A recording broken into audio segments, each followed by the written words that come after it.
tão perto, descobri a alegria de te ter, de correr pelos campos com você. És meu amigo, estás tão perto. Descobri a alegria de te ter, de correr pelos campos com você. És meu amigo, estás tão perto. És meu amigo, estás tão perto. És meu amigo, estás tão perto. Amém? Mais uma vez, em mais águas profundas, nós vamos nos aprofundar mais nessa amizade com Deus.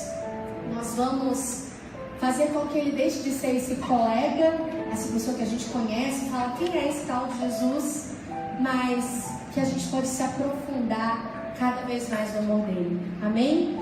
Então, os irmãos que estão aqui, boa noite. Aos irmãos que nos acompanham em casa ou que nos acompanham pelas redes sociais, da TV Evangelizada da Cola de Deus, boa noite também. O meu nome é Larissa, eu sou missionária consagrada de vida da comunidade católica Cola de Deus e mais uma vez estou aqui na TV Evangelizada muito feliz e vamos pregar a palavra do Senhor. Amém? Você pode abrir a sua Bíblia no livro de Gálatas, capítulo 4, versículo do 1 ao 7, você que está em casa também. Gálatas, capítulo 4, versículo do 1 ao 7. Por isso eu queria aproveitar a oportunidade, quando você está acompanhando toda a pregação, você pode estar ligando aqui para a TV Evangelizar e fazendo o seu pedido de oração. Que a qualquer momento vão ter pessoas que vão estar te atendendo para o seu pedido. O telefone para contato é 041 3221 6060. Aproveitar também para você que é jovem, ou enfim, você que tem o seu celular, está sempre ligado nas redes sociais, para dizer que você também pode ter o seu aplicativo da TV Evangelizar. Então é muito simples, você entra lá pelo Android ou iPhone, baixa o aplicativo e você consegue acompanhar toda a programação. Amém? E aproveitando uma outra coisa, enquanto comunidade católica Cola de Deus, para convidar você de Curitiba, mas você de todo o Brasil, de todo mundo, que nos dias 17 e 18 de novembro, sem ser esse final de semana, no próximo, nós vamos ter um evento chamado Geração Atômica, que vai acontecer no Teatro Positivo. Acredito que todo mundo que está aqui é curitibano, na verdade, porque a gente não vai perder, mas é que a gente do Brasil inteiro vindo. O que é o Geração Atômica para a Cola de Deus e, enfim, para o nosso Brasil? É um momento profético onde nós nos reunimos enquanto geração para nós ouvirmos de Deus aquilo que Ele quer de nós. Então é um momento de pregação, de oração, de adoração, e a gente precisa estar junto. Vai estar passando o link, se você também olhar em todas as nossas redes sociais, @ColaDeus, @Geração Atômica, você pode ter mais informações. Amém? Muito bem, você que está em casa ou que está aqui já está com a sua Bíblia aberta, mas antes de nós entrarmos na palavra, mais para você deixar a palavra aberta, eu quero introduzir, enfim, falar para vocês um pouco a respeito daquilo que vai ser o tema da nossa pregação, aquilo que Deus quer dizer para nós nessa noite. Muito bem, o tema que nos foi passado é voltar ao primeiro amor. Então assim, ó, a primeira coisa que a gente pensa quando a gente pensa em voltar para o primeiro amor é o quê? Então era uma vez alguém que era muito apaixonado e que dava muitos bombons, muitas flores, e a mulher ficava totalmente apaixonada. Ai meu Deus, como ele ama! Ai meu Deus, que coisa linda! Você fica apaixonado, você não sabe se aquilo. Quando de repente aquele amor vai esfriando, daí antes me chamava de meu bombonzinho, depois já é um amor, depois já é um fulano, depois é, oh, pega essa colar pra mim. Esse amor parece que vai esfriando. Então parece que quando a gente vai fazer uma analogia desse primeiro amor com o amor de Deus, a gente vai dizer o quê? Olha, era uma vez a Larissa que um dia conheceu Jesus e a vida dela mudou. E aí de repente ela começou a ficar muito próxima de Deus. Mas aí o tempo foi passando, o rapadura é doce, mas não é mole, a vida é difícil, a vida com Deus é mais difícil ainda, né? E aí a gente vai dando essa esfriada. Então é muito natural que a primeira coisa que a gente pense é o quê?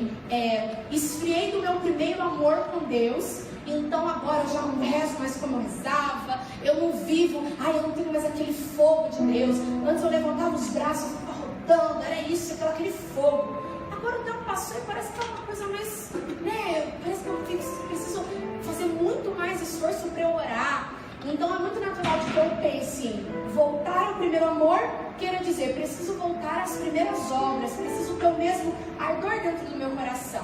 Isso também é uma verdade, que em linhas gerais você fala no tema, voltar ao primeiro amor é a primeira coisa que você pensa. Só que Deus colocava no meu coração quando eu preparava essa pregação, de que assim, quando eu penso em voltar ao teu primeiro amor, e eu penso nisso, é como se eu estivesse pensando em um amor que se esfriou e que eu preciso fazer um esforço para que ele volte.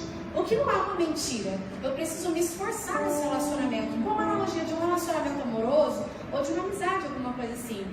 Mas quando eu me ajoelhava na capela, que Deus falava assim no meu coração, você quando está fazendo aquela peça, você fala assim, Jesus, o que foi e tal, o que eu vou falar para esse povo? E eu fui naturalmente falando, Deus pegou e falou assim para mim, na verdade, eu falei assim, Jesus, me faz voltar ao teu primeiro amor. E aí, naturalmente, assim, saiu assim, Jesus, eu quero voltar ao Éden. Eu não sei se essa palavrinha já significa alguma coisa para você, mas aonde é o jardim do Éden? Qual é o lugar? O que significa o Éden? O jardim do Éden foi o jardim que foi criado lá no paraíso, no que narra Gênesis, que foi o lugar onde nós somos criados, né? Onde a humanidade foi criada. Então Deus criou todas as coisas, o que era bom. Então Ele criou o jardim do Éden, criou o homem e a mulher. Mas Jesus, o que tem a ver, né? Voltar ao primeiro amor, Jesus, e vinha assim ao meu coração, voltar ao Éden é voltar ao primeiro amor que foi rompido desde o Éden. Porque assim, eu não sei qual foi a explicação que você já teve a respeito disso, do paraíso, e a queda, e o pecado original, que a culpa é da Eva, o que está no seu coração. Mas recentemente eu ouvi algo falando sobre o jardim do Éden, que não era só a figuração do lugar do pecado, mas em primeiro lugar o jardim do Éden, ele é um lugar onde o povo, na verdade, Adão e Eva, tinham uma comunhão com Deus que foi perdida por causa do pecado. Então, o jardim do Éden é um lugar onde há plena comunhão. O jardim do Éden era um lugar onde eles não precisavam se envergonhar, nem de estar nu, porque eles não tinham pecado, não tinham malícia, então eles viviam como crianças.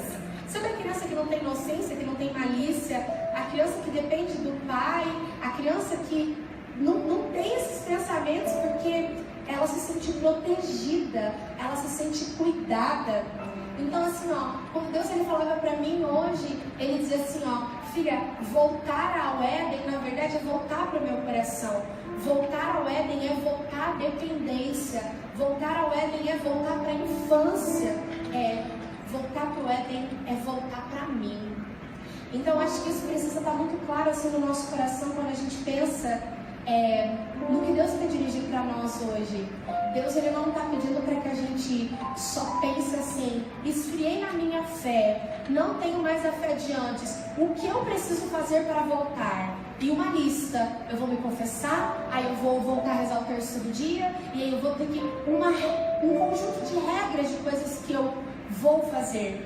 Mas quando Deus ele fala assim pra gente, volte ao primeiro amor, em primeiro lugar, talvez pareça redundante, mas ele está fazendo um convite para a gente voltar para um amor. E uma criança, quando ela vai correndo ao encontro do pai, ela não para na metade do caminho e fala, não, peraí, eu preciso fazer isso, agora eu preciso fazer aquilo, ela não vai colocando carga sobre ela. Quando uma criança vê um pai, por exemplo, os nossos irmãos aqui de comunidade, o João, aqui, melhor exemplo. O João tem uma filha linda, que é a Bel. Quando o João chega de missão, gente, você tem que ver a alegria dessa criança. Mesmo que ela passe o final de semana todo falando, papai, papai, cadê o papai? E a mãe, né, tem que ficar com calma, filha, fala um pouquinho com ele no telefone. E quando o João chega, a Bel, ela é uma criança e ela não tem essa capacidade de ficar pensando assim, eu preciso fazer isso, eu preciso fazer aquilo, meu pai precisa viver muito. Ai, nossa, eu não posso gritar, eu não posso fazer isso, aquilo. Quando a criança, ela vê o pai, a única coisa que ela quer é morrer nos braços dele. Quando Deus ele usa dessa analogia, dessa forma para falar comigo e com você, a primeira coisa que ele quer fazer é dizer assim, para de colocar barreiras para você voltar para mim. Para de você colocar condições dizendo que eu coloco condições para você voltar para mim. Para de se enganar mesmo, sabe? Dizendo de que eu preciso fazer isso ou aquilo. A única coisa que Deus precisa que nós façamos, a nossa parte que cabe, é de que a gente faça um gesto de humildade. é de que a gente tenha no nosso coração esse sentimento de humilhar-se. Em que sentido? Talvez quando a gente pensa no exemplo, por exemplo, de uma criança, é mais fácil porque ela não tem essa consciência, né, de preciso ser criança, ela só é. Mas eu e você, a gente sempre fica muito entre uma linha tênue entre dependência e independência. Por quê? Vamos lá para a moção do que Deus falou. Voltar para o Éden. O que isso quer dizer?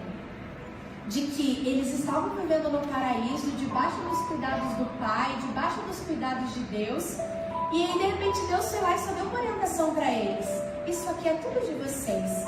Eu só tenho uma orientação: não comam dessa árvore, não comam disso daqui. E então eles fizeram uma opção livre. Então eles poderiam tanto continuar vivendo ali no Éden, debaixo dos cuidados do Pai, sob as orientações deles, ou então eles poderiam tomar a decisão deles, na liberdade que eles tinham enquanto filhos, de falar: não, quer saber? Eu quero descobrir o que tem aqui. A gente já sabe pela história que eles foram tentados por isso. Tanto quanto muitas vezes durante todo o nosso dia a gente é tentado a viver o caminho da dependência de Deus, das orientações dele, do caminho dele, ou ao mesmo tempo a gente fica sempre com a pulguinha atrás dizendo: ei, e se eu fizer do meu jeito? E se eu colocar a mão nisso aqui? E se ao invés de eu seguir aquilo que Deus está me orientando, eu fizer de outra forma? Parece que a todo momento eu fico sempre entre voltar para o Éden e viver da minha maneira. Vocês estão conseguindo entender? Galera que está aqui, sim ou não? Sim? Porque é muito difícil quando a gente está caminhando com Deus, lembrando que aqui é um encontro onde a gente vai falar sobre profundidade.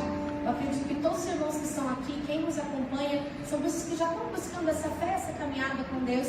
E se você não está, enfim, você já percebeu que para voltar para o Éden, você não precisa já ter sido isso ou aquilo. É o convite de Deus para voltar para o coração dele.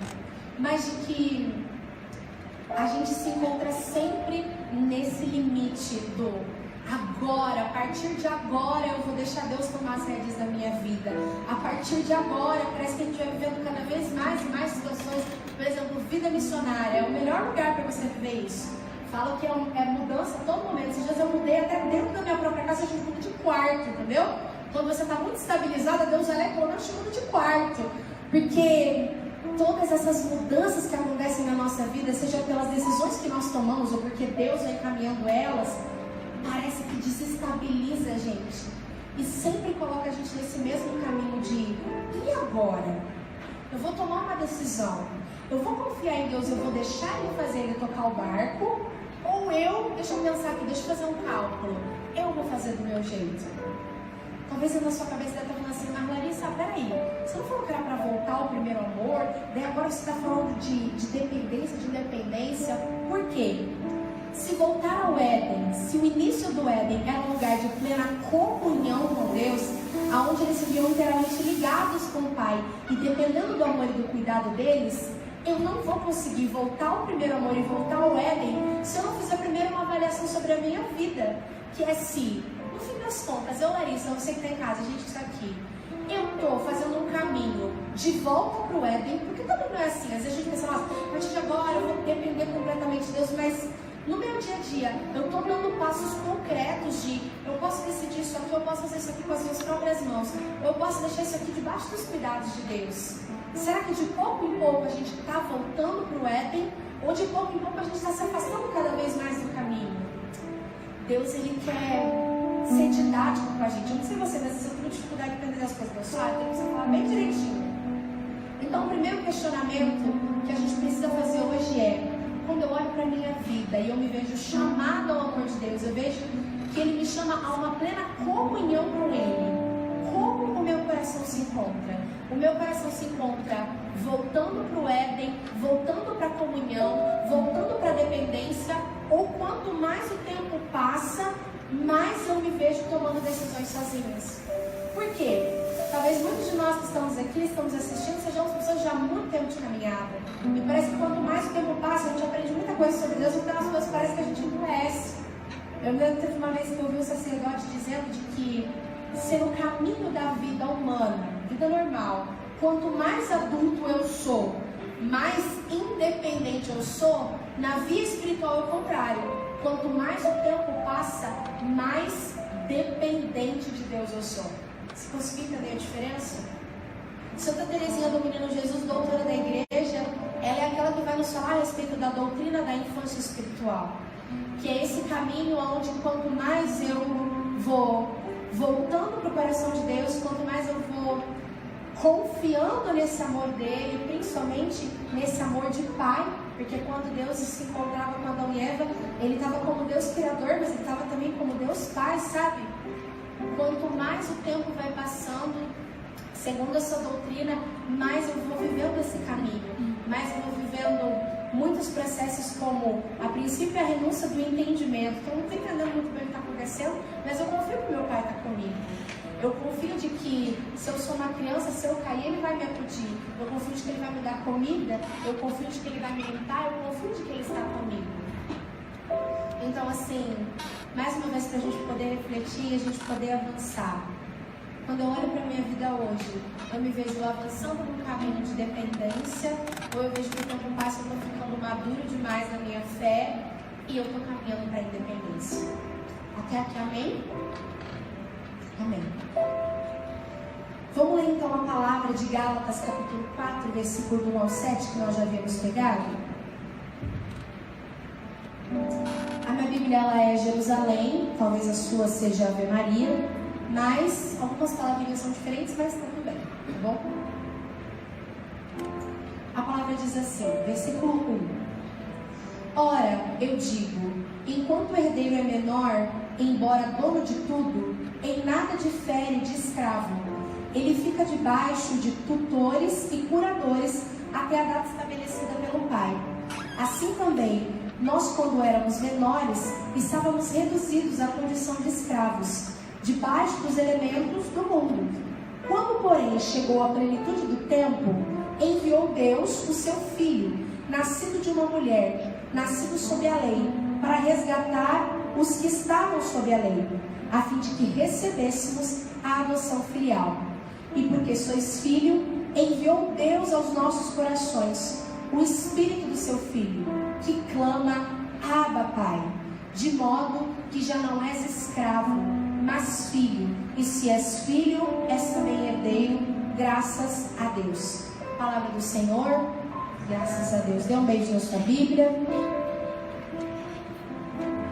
Essa palavra, de forma muito clara, ela vai dizer para nós debaixo de qual condição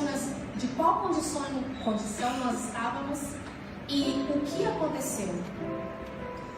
Nos primeiros versículos vai dizer de que antes nós vivíamos na condição de escravos, então de que a gente olhava para a lei de Deus, a gente podia até querer fazer esse caminho de volta para o Éden, mas é como se muitas coisas indicassem um outro caminho, então eu não conseguia caminhar com Deus, eu não conseguia caminhar para a dependência.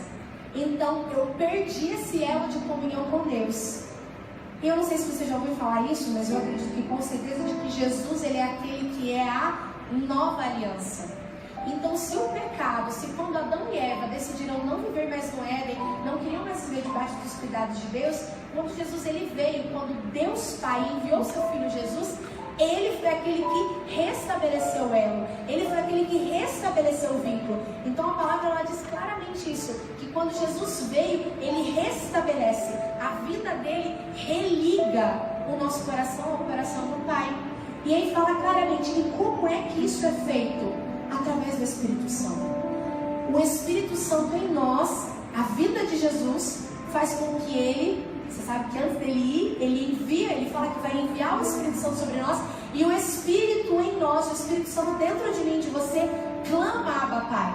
Então, como vocês estão, é uma dualidade da nossa alma, onde a minha carne quer dizer, eu vou fazer as coisas pelo meu jeito, mas a nossa alma que é criada por Deus vai dizer, o meu Espírito clama pelo Pai, o meu Espírito clama por essa comunhão, o meu Espírito clama por voltar ao Éden. Então quando Jesus vem, ele religa isso, ele religa essa capacidade até mesmo da gente conseguir perceber dentro da nossa alma, de que na verdade até quando a gente diz não para Deus, a gente está dizendo sim, de que quando a gente está tentando fazer as coisas da nossa maneira, na verdade a gente queria que ele ligasse, a gente queria que ele fizesse comunhão com a gente, que a nossa vida fosse direcionada por ele. Porque eu não sei você, mas eu já cansei de dar murro em ponta de faca. Eu já cansei de tentar, muitas vezes eu não consegui. E vira e mexe, eu também sou aquela que está sempre oscilando entre agora eu vou depender de Deus, agora eu vou fazer da minha vontade. Agora eu vou depender de Deus, agora eu vou fazer da minha vontade. Só que eu espero, e a minha oração de que um dia, de uma vez por todas, eu volte para o Éden e eu não saia de lá nunca mais. Porque a experiência de você viver uma vida de comunhão com Deus, que talvez você imagine, nossa, alguém que vive uma comunhão com Deus é um santo muito místico, é Santa Teresa de Ávila, é São João da Cruz. E é claro que eles viviam isso. Mas, para mim, muitas vezes a minha comunhão com Deus ela é estabelecida quando eu não estou bem, eu estou vivendo alguma situação, como sei lá, vivi essa semana, e eu durmo pedindo para que Deus cuide de mim, e eu acordo pedindo para que Ele passe o dia todo comigo. Essa comunhão com Deus, antes dela ser algo que é místico e é profundo, e nossa, que pessoa mais espiritual, você olha para ela e você vê que ela é diferente. Amém. Deus nos chama à perfeição da nossa fé e a viver uma comunhão de uma forma que nós sejamos um com Ele. De uma forma que, por exemplo, como São Padre Pio, ele foi tão afeiçoado a Jesus, em condição que ele chegou a ter as chagas de Jesus, porque o próprio corpo dele foi se afeiçoando ao corpo de Jesus. Isso é muito forte e é um chamado a todos nós sermos santos. Mas a primeira comunhão que Deus quer fazer comigo e com você é a comunhão do dia a dia. Quando Ele está falando, volta para mim, é como se, sabe quando você briga no seu relacionamento, quando você brigou com aquele seu amigo, você brigou com seu namorado, você não volta aí do outro dia, ai, aquele beijo, aquele negócio, você está machucado, você ainda está ferido. E muitas vezes você vai estar ferido não porque Jesus fez alguma coisa com você, mas porque você andou por caminhos onde você se machucou. Porque a gente está meio desorientado, parece que a gente perde a voz de Deus no meio do caminho. Então quando a gente está voltando para Deus, a gente não precisa ter aquela pretensão de vou voltar com tudo. Só volta. Então se é para voltar com tudo, que seja como uma criança que não vai pensar em muita coisa, vai pensando, mas Jesus, e isso que eu vou ter que mudar, e aquilo, e eu vou tentar de novo que eu não consegui, eu vou ter que ficar confessando sempre as mesmas coisas, quando que vai dar um jeito, quando que eu vou me converter de verdade, quando que eu vou viver essa comunhão que eu tanto quero viver com você. Eu acho que o grande tchan, assim, ó, daquilo que Deus quer falar para nós é de que nós precisamos, para voltar ao primeiro amor, assumir o nosso estado de filiação. Assumir que nós somos filhos. E o filho, ele não tem para onde ir. O filho, ele não tem bens, ele não tem casa própria, ele não tem outro lugar. O filho, ele só tem a casa do pai. Então que nessa noite, todos nós que estamos aqui, eu, Larissa, você que está nos assistindo em casa, ou pelas nossas redes sociais, o meu convite a você é de que aonde você estiver, você acolha esse chamado do pai, que não está preocupado com o grande textão que você vai dizer para ele, com o grande discurso que você pode dizer para ele. O pai, ele não quer explicação. O pai, ele não quer saber se o vaso foi quebrado, ele quer saber se você se machucou. Então, de que cada um de nós nessa noite provemos do amor desse pai que só quer ter a gente por perto. Amém? Vamos ficar de pé?